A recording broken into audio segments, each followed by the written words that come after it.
Let's try this one. And I think this one.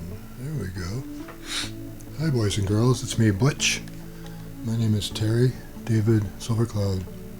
I'm not native, it just sounds that way. I gotta move my chair. I'm 78 years old. I'm a queer man who lives alone in South Vancouver, Canada. It's just after 5 p.m. on the 21st of March, 2023. I guess that means it's spring. Oh good, about time. So the reason I'm here, and I do go on and on, forgive me because I ramble. I'm warning you, I ramble. But I'm going to talk about toxic, abusive parents, but mostly toxic, bad parents, as opposed to abusive. So let's just do a real quick. Sometimes they overlap, but and either way, I'll try to give you advice, no matter what the situation. Abusive, I'm taking to mean parents that slap you, hit you, hurt you, burn you, beat you, lock you in rooms, play with your private parts that you don't want to be played with. If you don't know what I'm talking about, if it's a boy, it's the thing you pee out of, that thing down there. It's going to give you a lot of pleasure when you're older if you haven't figured that out already. And girls, the same thing, the thing you pee out of. Somebody's playing with you down there. You need to be doing something. And I can tell you not to be shy, and that's easy to tell you, isn't it? I used to be shy. I'm not shy anymore, but I'm 78, so I've had time to grow out of it. And I was in Sea Scouts, so I became a patrol leader and troop leader, and then I was in the Navy and I became an officer. So I learned how to take charge, and I like being in charge. When I was 19, I became an officer in the Canadian Navy. People saluted me and called me sir, and I really liked that. It's good to be king, and you just have to learn that everybody's afraid of something. Everybody's afraid of something. And so you're not the only one that has fears, and somebody has to be in charge. It may as well be you, unless you can think of somebody smarter and you could suggest, well, I think so-and-so should be in charge because they're really smart or whatever. So where am I? So I'm not going to talk really about those kind of abuses. Excuse me, something on my nose. It feels like I got something on my nose. I have some burn marks on my lips, old scar marks. I don't have herpes or anything. Missing a couple of teeth here that I spent $1,800 trying to fix, but now they want $5,000. I don't have $5,000. I'm not going to waste money on dentures because I don't care. I don't want to wear them. I'm alone all the time. Who cares? So parents, so abusive. What you can do, if you're experiencing sexual abuse or physical abuse, you have to talk to somebody, and I guess I should get that out of the way right away. If it's coming from your parents and you can't, if it's coming from your father, you might tell your mother, but that might not work. You need to find a trusted relative or a teacher or a friend, a grown-up friend, or a friend who can talk to their grown-up friend, like your best buddy or girlfriend's mother or father. You say, can I talk to your parents about something? And you don't even have to tell your friend what it is. Say, I really need to talk to an adult. I'm sorry if I can't tell you what it is, but I need to talk to somebody, and would you ask your parents if I could talk to them, please? And hopefully that would do something. There are things called kids helplines, and you have to ask around or Google around for that. You can always, I don't recommend it as very last resort, dial 911 and say, I'm a kid and I'm being sexually abused, what do I do? That's sort of a last resort, but it's a resort. 911. I'm a kid. I'm being sexually abused and I don't know what to do. Help. And I'm gonna cry. Somebody will help you. Okay. A lot of adults that are abusive or toxic or just plain bad parents, they don't realize it. They don't got a clue. Partly that's because they're so into themselves anyway. They want to blame somebody else all the time for everything. It's always somebody else's fault. Sometimes it's your fault. But it's always somebody's fault. They tend not to want to take responsibility. And they like to blame other people. But often they're not aware of what they're doing, and if you try and confront them, they will become angry, or they'll just strike back. Well, it's not my fault. So again, there's the idea that you need to find, it's not always the best thing in your own family to go to. If it's your father, you can go to your mother, you go to your father, maybe a brother if you have an older brother or sister. But you may have an aunt or an uncle you think you can trust. You may have a favorite teacher even if they don't know you very well. Trust me, if you go to a teacher, your teacher, most of them, you might, I don't want to think you'll get unlucky, but I can almost guarantee you, even if you don't know a teacher, they will try to help you. Somehow they will try to sort things out.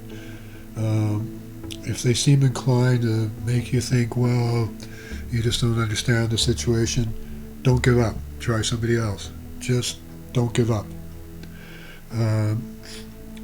So the parent may not realize they're being abusive, even if it's things like sexual or hurting kind of abuse. In their own minds, they may think, oh, it's okay, I'm the father, it's all right. Or you may come from a culture where that kind of thing, they get away with it. I thought I was on this camera. I'm not. I look up myself and I think, let me see, when you're down here, I get fooled and I start watching that screen up there when actually I should be watching this screen down here, which is what is really going out live. Okay, the parent or whatever may not realize it. And again, you've got to go to someone you trust. There's got to be somebody you trust somewhere. There are kids' helplines. Last resort, there's 911, and something will sort itself out. It just will. You can do it. You can do it if you're in real trouble. A lot of parents that are abusive are coming from a culture or a religion in which they think they're behaving perfectly normally within the way they think their religion works. And it's not just one or two religions, it's a whole bunch of them. Personally, I consider all religion to be evil. I consider all religion to be legalized crime, and that forcing a child to take up a religion is child abuse. And you don't have to take up any religion. Just for a second, because I'm an atheist and I'm a physicist. I'm a smart guy who's into serious science. I just don't believe in an afterlife at all. If there is, it'll work itself out, and that'll take. Life is short enough. Live this life. Take the opportunity you have here to be the best person you can. Try and have some fun. Try and have some good times. Try and do some good for the planet. But as far as God goes, to me, it's just a metaphor for everything. And God is everything all at once, all the time. That means God is every living thing all at once, all the time. So I'm God talking to you, another version of God, and there's another billion gods out there, and they all think they know what's going on. But the only way God can be God is to experience everything, every pain, every sorrow, every joy. That's the only way God can be God. That's the only thing I would accept. God is not a person. God gets to be a person by being everybody. God gets to be laid. God gets to do all the laying. Every orgasm that ever happened, God took part in. It's good to be God, or bad. You might get hung. You might get tortured. You might have your face ripped off. You might get trampled. You might get eaten whole by a shark. That's the price of being God. So I don't know. The good part about it is, if that's the way it is that each person is time limited, and all the horrors are time limited. They don't go on and on forever and ever and ever. The idea of a God that would punish someone forever and ever and ever, that's just the epitome of evil. That's just so evil that how people could be so stupid to follow something like that, I have no idea. So if you're being forced, whether you're a Sikh or a member of some caste in India, whether you're a Jewish boy and you think, what the hell is that all about? Or you're a Muslim boy and you don't like it. For the Sikhs, it's kind of hard for the boys because they might take a lot of ridicule for the turban and all that, and it's hard on a boy not fitting in with the other boys. And if you're Jewish, unless you're naked or Muslim and you're naked at gym class, and guys see that you're not circumcised, and they may wonder why that is. Well, I'm Jewish. We're all cut. I'm Muslim. We're all cut. That's the way it is. Where was I? So religion, yeah. If you, I'm queer and I like my boys cut. But if you were into a religion, you had no choice about being circumcised. It came with your religion, and that's the point I'm trying to make with religions, is all these things that come with it. So if you're having a problem with an abusive parent, one way or another, particularly if you're in certain societies, I'm third, fourth generation Canadian, but for new Canadians and new Americans and new Europeans, where you've come from countries that have practices that are a little old-fashioned considered here now in this day and age. Lost track of what I was talking about. There you go. Started to think of something. With religions, like, you may have to do certain things. Well, the good and the bad news is this: you're going to grow up. You are. And there may be some fun things with your religion that go with it, parties, stuff like that. If you're Jewish, you get your foreskin chopped off, but you're only a baby and you didn't know it, and I don't know when the Muslim boys do it. In other religions, there may be practices that I don't know about.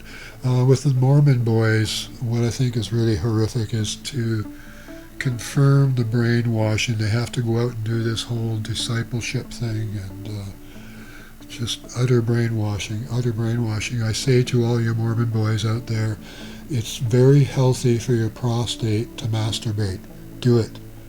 It's fun. All the boys do it.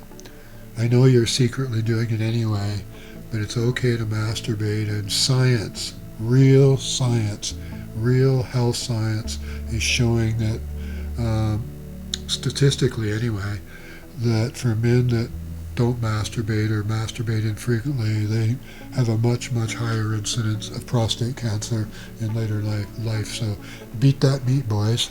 It's fun. All the boys do it. I assure you, I do it every day. Every single day. Well, I use a sex toy. Where were I?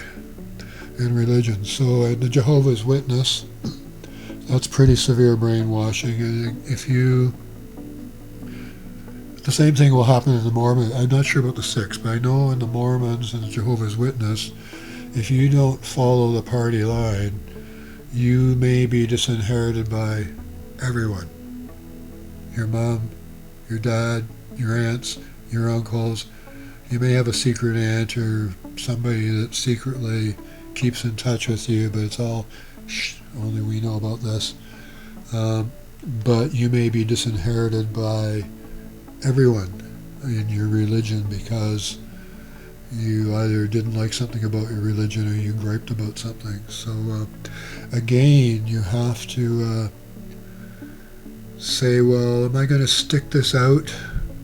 Is it that bad? Like, I'm getting food, I got a roof over my head, nobody's hitting me, I'm getting to go to school. When I'm 16, 17, whatever, I'll be out of high school, and then I can either go get government help to keep going to school, or there's other things I can do, and I just move out. There are options.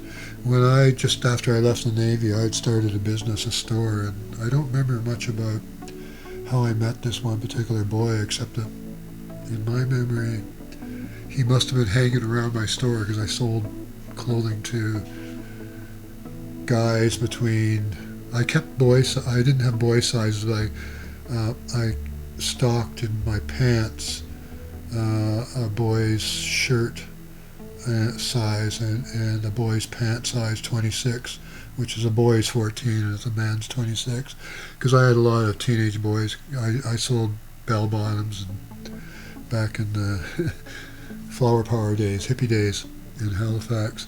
So I don't remember how this boy knew me, because I knew his name. I don't remember anything else about him. There was a hippie club upstairs too, but somehow this boy John knew me, and he and his brother, I guess, decided they'd had it with home. And at the time I was leaving the Navy, but I shared a big 4-bedroom house in Halifax with another. I was a submarine officer and I was leaving the Navy.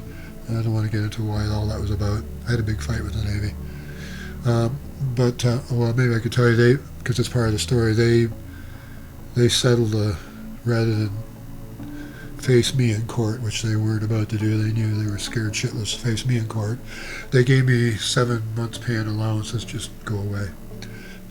And I don't want to get into that story, but I was living in this house with another gay Navy submarine officer, and there was a knock on the door one night, and there was John, this boy, and said, "This is Bob, my brother, and we just ran away from home. Can we come and live with you?" So they did. They moved. Jim, my roommate, we had 4 bedrooms, and he looked out and he says, I don't know how, he said, okay, it was okay with him. One of the boys could sleep with him, and he wanted the other boy. And John, who knew me, was going to sleep with me. He already knew me, so he knew I was gay.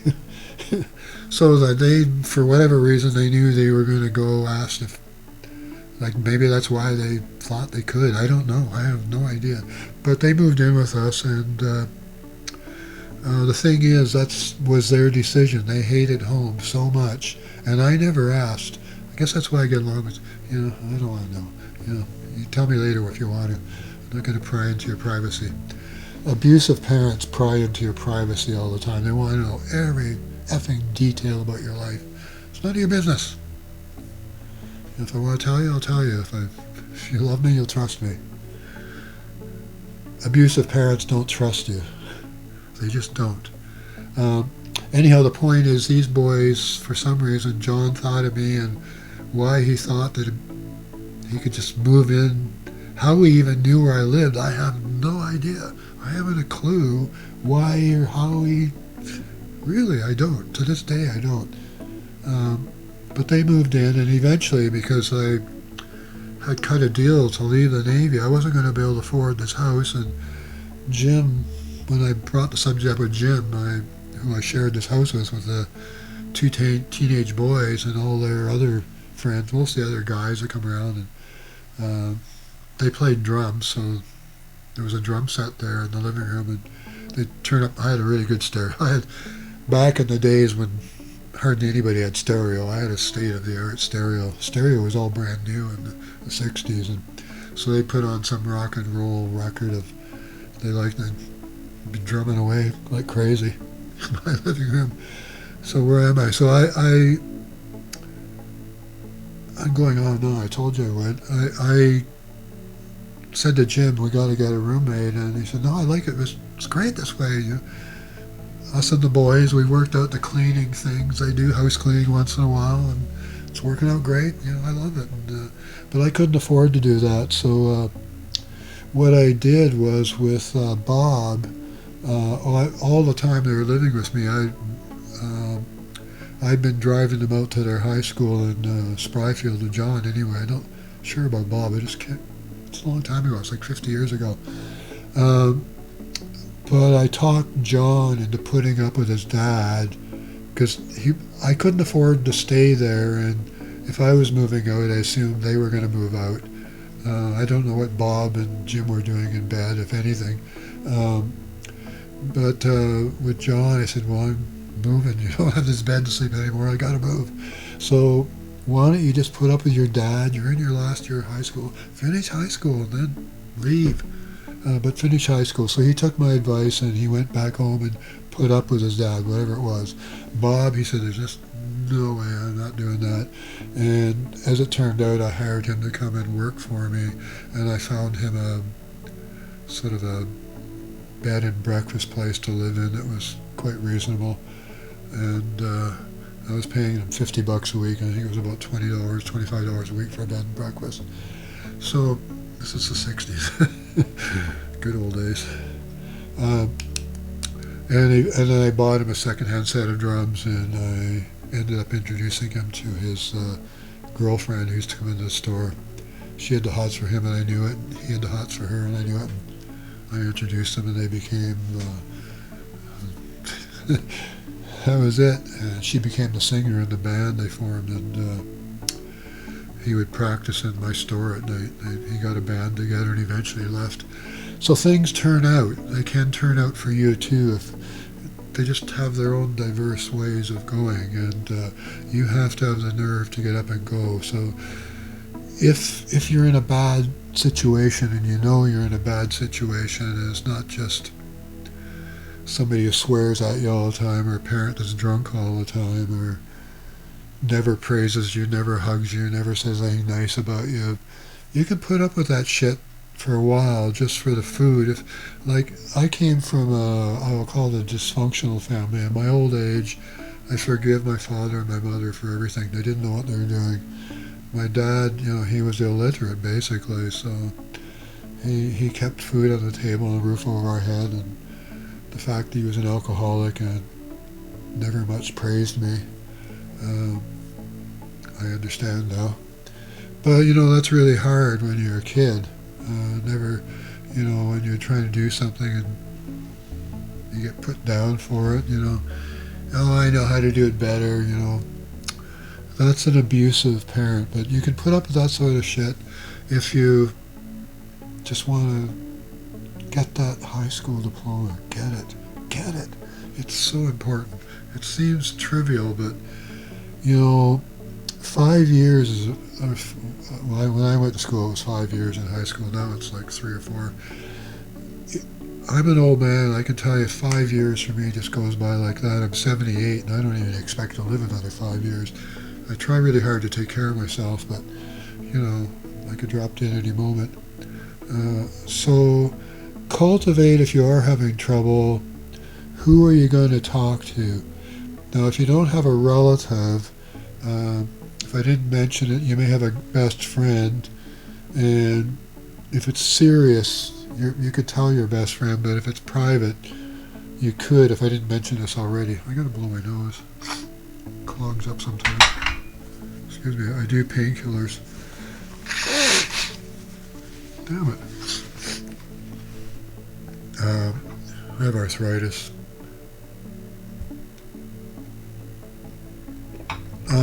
You could ask your best friend if you could speak to their parents, and maybe they could give you a solution.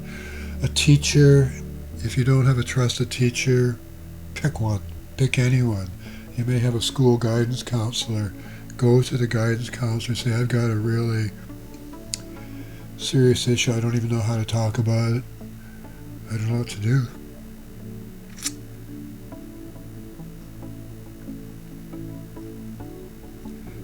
CRAVE. If you have to, cry. So, I meant to get into the traits of an abusive parent. if I haven't finished with religion, I probably haven't because I hate religion so much. If you don't believe in God, that's just fine. There's tons of us out there. We're called atheists, and you want to get to know people. He's dead now, but he's online. Christopher Hitchens, Richard Dawkins. These are really... Christopher Hitchens is one of the best educated people that has ever lived. He's spent years in universities. He's a dead man. He's a really good speaker. He'll tell you a few things about religion. But don't worry if you don't believe in your religion. You're not alone. And you can pick your own religion later if you want. I don't believe in any of them, including Buddhism. I think the Buddha, if he were alive, would be dismayed and outraged at what has happened with his teachings. I think he would be totally stupid human. Who figures? Buddhism has gotten itself on levels of... They've created a priesthood of the Dalai Lama. That's just a bunch of bullshit. Seriously, it's a bunch of bullshit. That's my opinion. I'm sticking with it. It's all effing bullshit to try and control people. Okay. So traits that abusive parents... I wrote these down because I knew I'd forget. They use guilt or money to control you. They will offer you rewards or try to guilt you if you don't do certain things. Just asking in love should be enough. Abusive parents don't give you any positive emotion. They never hug you. They don't praise you. They never tell you what a good job you've done. They always want to blame somebody. They're trying to control people. If you have a father... My father... I didn't know what gay was until I was about 22. That word wasn't around, and there wasn't much information around what lesbian... I just didn't know, but you may not understand this, but it was the 50s. It's not like today. And if you had sex with another man, you could go to jail. That's the world I grew up in. Now I forgot what I was talking about. Go on, David. I don't know. Sorry about that. Let's get back to my list. Abusive parents put their own feelings first. You know, they worry about how they're going to feel with things. They seek praise from their kids. Rather than praising their kids, they're trying to generate... It's not like you give your dad or your mom a well done because of... You know, you came home and your mama just cleaned the house and you say, God, the house looks awfully great, Mom. Great job, I'm so proud of you. That sort of thing. You know, your parents should be... You should pass it back too, you know. You're having the rent paid, you're getting food. But if you're being ridiculed or an abusive parent, what's else on my list? They don't allow you to express your true feelings. They want you to be them. And that just isn't going to work.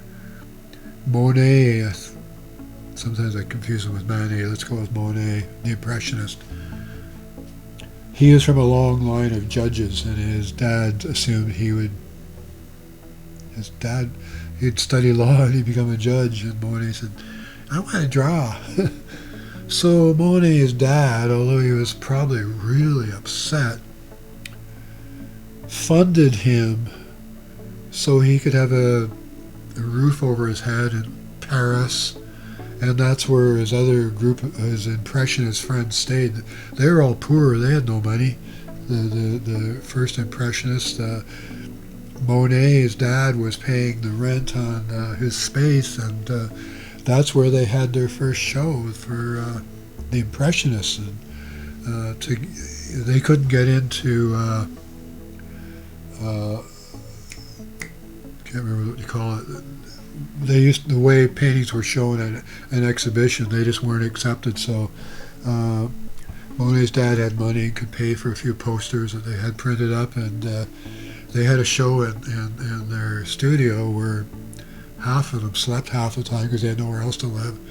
And some newspaper critic thought that he'd write them up so they got some free publicity, and he said that their art was, is what I've heard, mere impressions of real art. And apparently this caught on with the common folk, and they went out to check out what was this stuff all about, and the rest is history. So Monet's dad encouraged him. Renoir was one of the early people associated with Impressionist art, and his family encouraged his art. In those days, it wasn't unusual. Sorry about my nose is all clogged up. I know it's either breathe something or it's the painkillers. I don't know why it's doing that. Renoir's parents sent him off to a porcelain factory where he could indulge his art, because he liked to draw. They could see that from an early age. He liked to draw. And what happened at the porcelain factory is that in those days, rich people had hand-painted dinnerware, and most often, initially, he would have just been doing basic grunt work at, painting at the porcelain factory, but he was so good that eventually he was given commissions, and a commission was where some rich person would come in and they wanted a set of dinnerware which was going to cost a small fortune, which could be anywhere from 10, 20, 30, 40, 50 plates, cups, dishes, the whole schmoz, all with matching painted finishes. And Renoir, as part of his daily pay, which wasn't very much, would receive a percentage of the commission for the dinnerware, because it was very important he did it well, because a lot of money was resting on it. And he did so well that around age 18 or 19, he'd been doing this 5 years or so, he bought his parents a house, and he said, I've had it with the porcelain factory, and shortly thereafter moved off to Paris and joined the Impressionists, and we all know who Renoir is now. But that became the big hit. The point is, his parents encouraged the child to do what they wanted to do rather than trying to make the child do what the parent wanted to do. My dad was kind of dismissive of me in ways I don't really understand why. He might have understood that I was gay. He never talked about it. He would sometimes make derogatory remarks about queers. I didn't quite know what a queer was, but I began to suspect as I got older and went into the Navy Reserves and realized it wasn't kosher to be staring at another boy's boy parts. You just didn't do that. It was part of being a man. I still didn't understand gay and not gay. I just assumed that the switch would turn on and I would like women. I'd always liked guys. Definitely from the time I was 8 to 10 years old, I liked guys. I wanted to be with guys. I wanted to hang out with guys, and nothing has ever changed my mind ever since. I'm uncomfortable around women. I don't really know what to say. I have zero attraction to women, physically, none. I have no interest in associating with them. I'm not only gay, I'm queer. I'm not even good at associating with other gay men. I'm a gay man that's like I've learned that it's ephebophilia, I think it's called, as much as between 10 and 20%. And this is men and women both. I don't want to say they suffer from it, but they have the condition where they're not attracted to older people at all. They just aren't. I'm only attracted to younger people, and younger means like, late teens up to maybe age 30. Maybe after age 30, unless a guy's fit, I have no interest, none. And normal gay men and ages, they don't care. If it's got a pulse, it's good. Average gay men like guys just like themselves. So you'll see gay men with a paunch,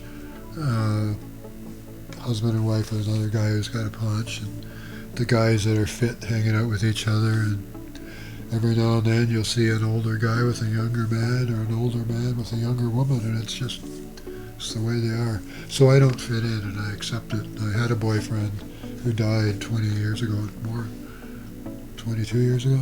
Jeez. We were together for 18 years. He looked young. He always looked young. He was 21 when I met him. He looked like he was about 16. And he died when he was 39. He looked like he was about 24 or 25. He was skinny as a rake. He was nearly 6 feet tall. He had a 28-inch waist. So that's the way I liked him, skinny, and I miss him so much. God, I miss him. So I'm really attracted to very narrow-waisted guys, long legs, and who are cut. So there's a thing, like if you were, did I talk about this yet? I made a video before and there was something wrong with it, so I have to do this again. Now I can't remember what I talked about before. You know, if you're born into a certain religion, and I hate religions, you would have been circumcised. If you're Jewish, you would have been circumcised. If you're Muslim, you would have been circumcised. If you're in the Sikh religion, you have to let your hair grow long, and if you decide you're not going to do that, your whole community may desert you. And this is where you have to start making plans. If you're really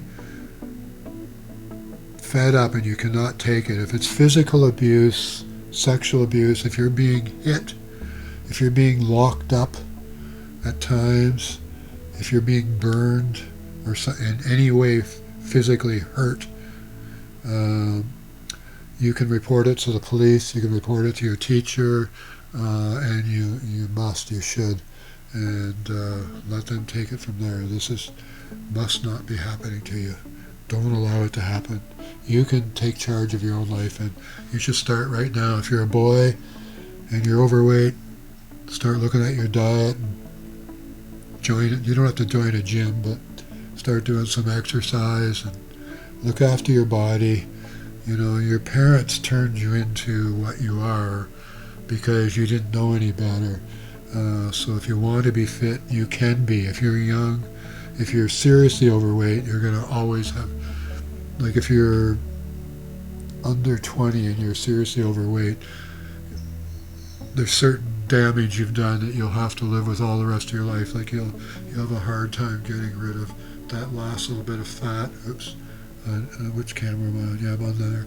Last little bit of fat on your gut. I'm working on mine. I decided I'm going to have a 6-pack by summer, and getting rid of that last little fat is not the 6-pack are muscles that go this way, but underneath those muscles there's a muscle that goes right around your body like a big diaper. It's attached in the back of your body, and it's called the transverse abdominis, and you can the reason your belly is out is that you just let it go slack over the years because you're not doing the exercise necessary. But if you just push, try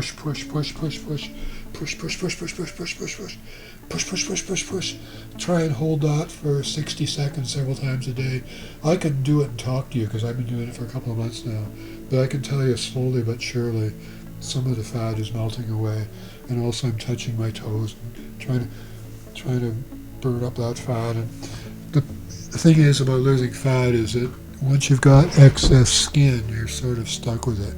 But if you're relatively trim, you can work on keeping that by learning what a good diet is. See, part of an abusive parent is one that doesn't know what a good diet is. It's just the way it is.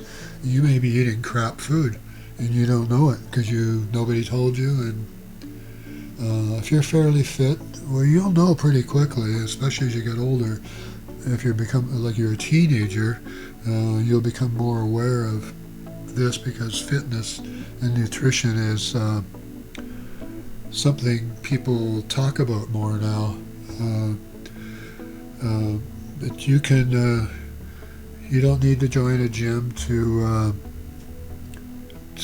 stay fit. I have a pair of 8-pound dumbbells I found in the garbage, and I try to do this 50 times a day, and lately I've been doing angel wings and touching my toes, and it really helps with my arthritis pain, especially touching my toes. Having the muscle strong helps reduce some of my pains. I have trouble because I can't take what are called NSA, non-steroidal anti-inflammatories. I'll teach you something here. The bulk of when you go to buy something for pain, you buy most often what's called an anti-inflammatory. Aspirin, Bufferin, Advil, Motrin. They are all anti-inflammatories. They don't deal with pain at all. They try to fight inflammation, which is usually the cause of pain. The only actual painkiller you can buy is sometimes you can buy a cream that hurts, and it's called Lido-Cream, and it's got Lido. It's a hydrochloride. It's the same stuff that the dentists use, but it's in a cream, a mild cream. But the only painkiller you can take orally that's not prescription is Tylenol, which is acetaminophen. Acetaminophen is Tylenol. They lost their patent years ago, so acetaminophen is the same thing as Tylenol. And I highly recommend, if you have arthritis, do not take, if you have this sort of allergy like I do to those things, do not take Tylenol for arthritis, because it is coated with aspirin. I found that out when I took it, and they gave me stomach aches, which is what those kind of drugs do, aspirin. And I phoned Tylenol, and they asked me all kinds of questions, and they sent me $20 and said, please don't ever take that drug again, because you can't take it. But they don't put that on there's no mention on Tylenol for arthritis that is coated with aspirin, which for people like me will give me a deep gnawing pain there, which will not go away for weeks after I stop taking the drug. The cure is either Chinese black tea, a lot of strong Earl Grey tea, or food with tomato paste. Anything with tomato paste, spaghetti, Chef Boyardee, that will make. What happened is I started developing an ulcer, and those kind of drugs give me eventually bleeding ulcers, and they will to you too. So if you're part of the population that can't take those, you've been warned. See, you learned something new about whatever. Did I cover everything? Probably not, because I don't even know what the hell I've talked about now. Abusive parents withhold love. They don't offer hugs. They just don't. That's abuse. But it's one that, if you know that, well, that's the way they are, and I can tell you as an old man, maybe you'll learn to forgive them later on. That's the way they were treated when they were kids, and they just don't know any better. So your parents just might not know any better. They're idiots. Your parents are idiots. Did I say that? No, I didn't say that. You didn't hear that? They're not idiots. They just don't know any better. That's called ignorance, not knowing. I'm a really smart guy. I have a lot of knowledge, and I'm pretty smart as I can figure things out that are complicated, but I'm knowledgeable. I have a good education. I was a naval officer when I was 19.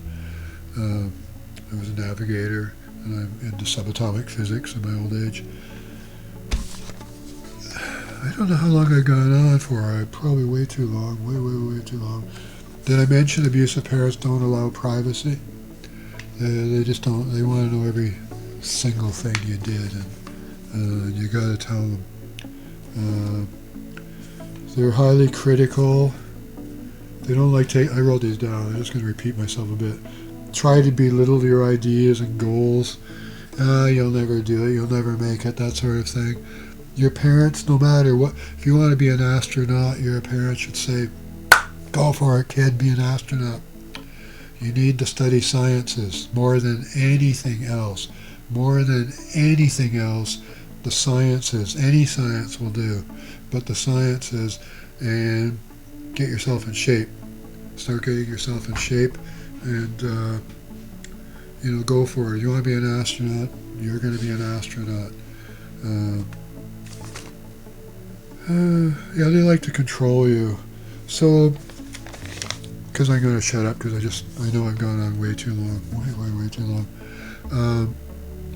The way out of these things is cultivate somebody outside of your family. Like, if you don't know them, try to get to know them. And in terms of being able to live somewhere else, you either have to be able to go, like, I think I told you about the boys, go somewhere and say, can I live with you, please? Or a relative, and just explain to them what it is. They may be able to fix things for you, but that just may make things worse. But you may have a relative that'll say, fine, yeah, come and live with me. That's fine, you come and live here. Trying to go outside of your family or some sort of friend that you can cultivate is not always the best idea, because if you went to social services, and said, I can't live at home anymore, if you didn't have anywhere to go, they don't really have any choice but to put you in a foster home or a group home. And either way might not be the best option for you. A lot of foster parents are just as disgusting as actual parents. They're in it for the money, and they turn out to be really, I'm not saying there's lots of loving foster parents, but you're taking the chance. If that happens to you, again, immediately complain about the foster parent. Don't spend 2 seconds putting up with a crappy foster parent. And in a group home, if you're a boy, you'd end up in a home with 6 or 7 or 8 other boys, and a lot of them will be real tough boys, and they've been into all kinds of crimes. And that's not necessarily getting into a group home where they're all just nice kids. I've worked in group homes. I loved it. I just loved it. I love tough boys. I get along just fine with tough boys. They're not going to screw with me. We'll find out who's the boss here real quick.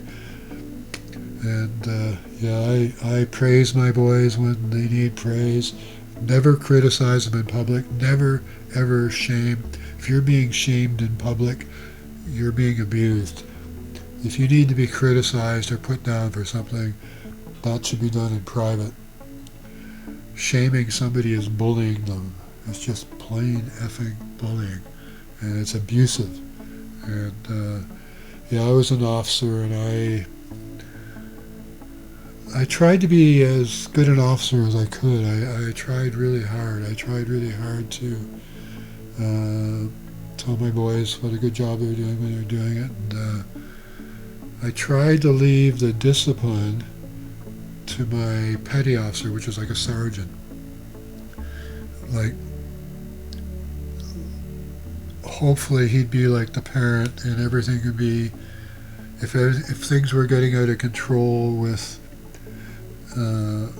this would be like when I was a navigator. I had 6 communicators, radio type people, plus a petty officer in charge of them who did all the signaling and stuff. And I had one guy who I was their boss. I was their personal boss. He was called a navigator's assistant, and he basically worked for me, and when I didn't need him, he worked for the deck department, and he did deckhand kind of jobs in the deck department. But usually, or he'd stand watches too, like steer the ship and stuff like that.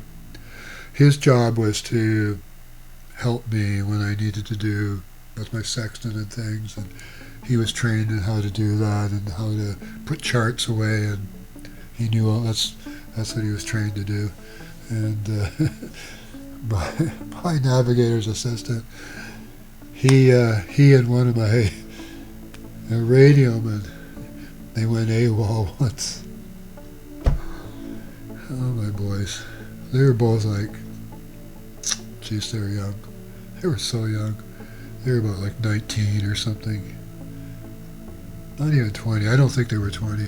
They were really young.